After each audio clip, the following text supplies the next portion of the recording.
Pak Karo sebut kalau misalkan salah satu motifnya itu atau yang melatar belakangi kejadian yang di Mattel itu perkara motor. Nah, kira-kira apakah karena TSK ini kesel atau emosi Pak Kabit terhadap para korban yang ingin hendak mengambil motornya? Terus yang kedua, kira-kira motornya ini apakah memang belum lunas si motor TSK ini atau seperti apa sehingga akan diambil, dan kira-kira surat-suratnya seperti apa sih? Mungkin itu dulu sih Pak Kabit. Oke, terima kasih. Memang kalau dari hasil kondisi di lapangan beberapa dekade ini ada cara-cara yang salah dilakukan oleh mata elang ataupun debt collector. Jadi apabila fidusia itu sudah terdaftar, seyogyanya pihak ketiga ataupun yang mendapat surat perintah kerja menghimbau bagi para customer untuk melunasi ataupun secara administrasi membahas di kantor. Jadi bukan mengambil, memberhentikan secara paksa terkait tentang customer yang ada di jalanan. Ini yang menjadi perhatian kita bersama, dan ini dengan adanya peristiwa ini menjadi evaluasi bagi seluruh pembiayaan leasing-leasing untuk bisa mengatur regulasi yang tepat. Mohon maaf, kadang-kadang SPK tersebut belum tentu ada dan itu turun kepada tangan berikutnya, sehingga bukan kepada orang yang memiliki pengetahuan, edukasi ataupun skill tentang hukum, sehingga mencegat, memberhentikan, bahkan merampas. Nah, ini menjadi evaluasi, menjadi PR bagi kita semua, termasuk warga masyarakat. Apabila kendaraan diberhentikan secara paksa, bisa melaporkan kepada 110 layanan kepolisian. Ya. Izin Pak Kabit, saya Abid dari Kumparan.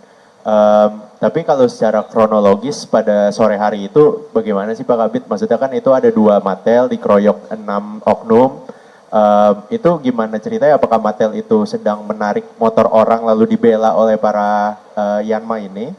Atau motor salah satu dari 6 orang tersangka ini yang malah sedang nunggak dan akhirnya ditarik oleh Mattel itu? Gimana ceritanya tuh Pak Kabit? Secara garis besar, satu unit kendaraan dari tersangka AM ini diberhentikan oleh pihak mata elang, sehingga pada saat terjadi penarikan kunci kontak dicabut, pihak anggota Polri tadi tidak terima atas perbuatan tersebut, sehingga terjadi cekcok dan terjadilah penganiayaan, pengeroyokan yang mengakibatkan korban meninggal dunia.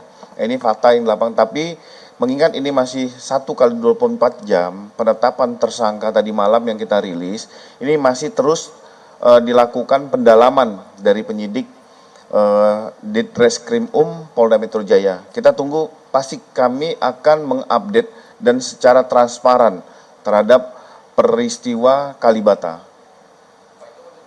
Lain.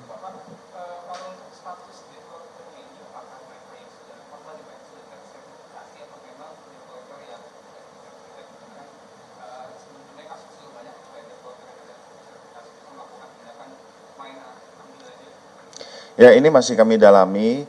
Kita berempati ya dengan peristiwa itu, tetapi ini menjadi suatu PR bagi kita semua, khususnya kami yang di Polda Metro Jaya, untuk bisa menertibkan, menata, berkomunikasi, koordinasi dengan lembaga pembiayaan, dalam hal ini leasing, terkait tentang SOP penarikan ataupun memberikan peringatan warning kepada customer yang melakukan penunggakan. Ini menjadi PR kita bersama. Izin Pak Kabit singkat aja. Perihal anggota yang ditarik ini, itu nilai utang itu masih ada ninggalin berapa sih kira-kira? Itu aja. Oke, untuk nominal pasti masih kami lakukan pendalaman ya, karena tadi kami sampaikan, kami ulangi kembali, Polda Metro Jaya bekerja secara cepat, dalam waktu 1 kali 24 jam sudah bisa mengamankan dan menetapkan tersangka. Tetapi ini juga harus dilakukan pendalaman yang sahih terhadap peran masing-masing orang tersebut. Tadi sampaikan kendaraan tersebut pembiayaan atas nama siapa, berapa lama kredit dan tunggakan, ini masih kami lakukan pendalaman. Nanti akan kami update. Terakhir. Pelaku pembakaran sendiri itu sudah ditangkap apa belum? Terus kemudian yang anggota lainnya itu tuh dia ditelepon atau gimana sih Pak? Kok bisa datang gitu? Oke. Terkait tentang pengerusakan, pembakaran terhadap korban-korban baik itu warung, tenda, ada kemarin disampaikan 9 sepeda motor dan 1 unit mobil. Kita masih mencoba menunggu karena memang ada rasa trauma dari warga sekitar, termasuk rumah yang kaca dipecahkan, warung yang dibakar, dan ini menjadikan bahwa itu merupakan suatu mata pencarian bagi warga kita. Nah, ini yang akan kami coba untuk membahas apakah Polda Metro Jaya bersama pemerintah dalam hal ini akan melakukan revitalisasi, termasuk memberikan bantuan dan bahkan mungkin penghitungan terhadap korban. Secara umum sudah dilakukan estimasi penghitungan lebih kurang hampir 1,2 miliar dari total kerugian yang warung, sepeda motor, dan mobil, serta kaca warga kemarin. Ini masih akan kita tunggu karena memang atas kejadian insiden kemarin, warga sekitar masih trauma, kita masih menunggu laporan-laporan. Kalau laporan polisi itu sudah masuk, pasti penyidik Polda Metro akan turun dan akan melakukan proses upaya paksa terhadap pelaku-pelaku pembakaran tersebut. Demikian ya, rekan-rekan, terhadap yang ini.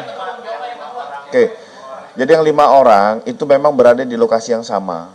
Jadi bersama dengan si saudara AM yang motornya dicekat di awal. Melihat temannya cekcok sehingga teman yang lain membantu.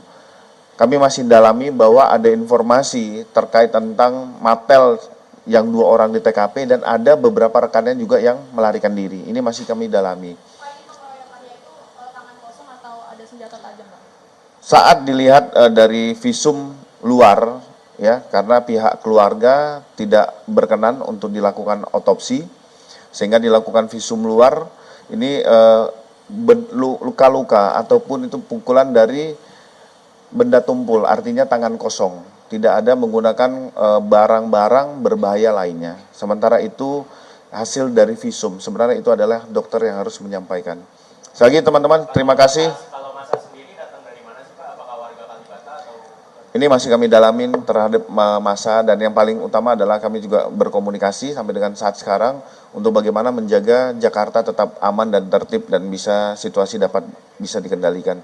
Sekali lagi terima kasih rekan-rekan. Wabillahi taufik wa hidayah. Wassalamualaikum warahmatullahi wabarakatuh.